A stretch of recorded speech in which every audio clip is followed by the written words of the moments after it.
I preached at the turn of the year about the story of Elijah.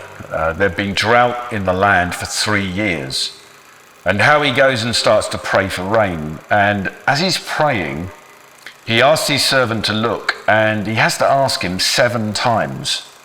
And in the end, there's a cloud as small as a man's hand appearing on the horizon.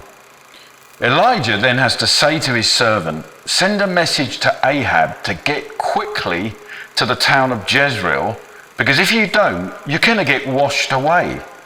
And as I was kind of speaking that out and preaching it, I felt increasingly, and have done since, faith for greater rain, the blessing of God. And it's not like we aren't experiencing his blessing already. There are many coming to know Jesus as their Saviour every week here among us. The gospel is advancing, the kingdom's advancing. But I believe God for this greater rain to come. It's like a refreshing rain that does more for us than we've seen in these recent days.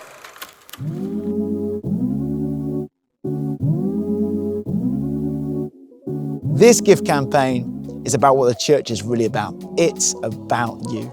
It's about all of us coming together to become more like Jesus.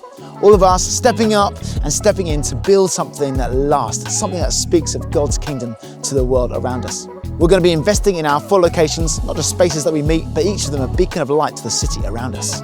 We want to invest in every server and celebrate them as well, as they turn up early, serving all kinds of capacities, hosting, welcoming, kids and youth work, all that stuff behind the scenes that just gets stuff done.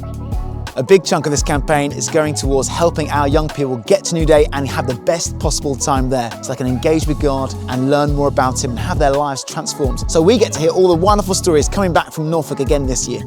And finally, this gift campaign is about just simply being a family together. That's right, this year we're going back to Ashburnham for the Weekender, a time for us to be together, celebrate all that God is doing in and through us. If you don't know what it's about, then listen to this.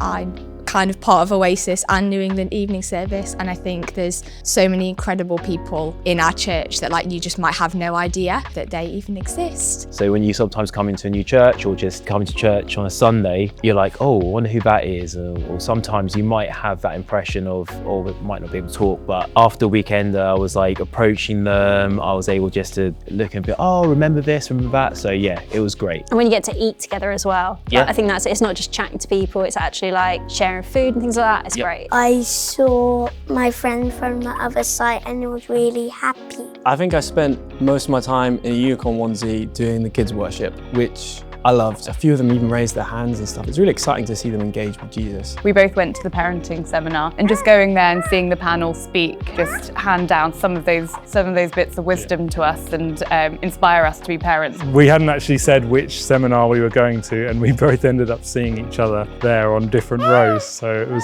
was quite good. We were able to catch up about it afterwards. There was also a session for the kids with a guy called Dougie Doug. They really loved it. It was really interactive, really engaging, and all the kids were together in the tent and they really, really loved that bit. Having a week just camping, cooking, basically making a mess together. But it's just making good memories, I think. Some of the people that I hung out with then, it's I'm now doing ministry together with them, in the youth work, in the worship team. But I think building that relationship first meant that the ministry time is just hanging out with your mates. I was camping with my 2 kids and it was pretty exhausting. And one of the things I felt God reminds me of is just how grateful I am for community, because there was people around who would help me look after the kids, cook for them, play with them. A great way of God communicating to me that we are part of a community. He's put us in a family. I'm really hoping for just extended times with the Spirit, to be blessed by other people's spiritual gifts, but also to get the extra time to just kind of be still and know God and exercise and practice some spiritual gifts for myself. There are powerful stories in this church of God meeting with and blessing people. So let's prayerfully consider together what part we can all play on this and what stories of God's faithfulness might come true for us in these days right now.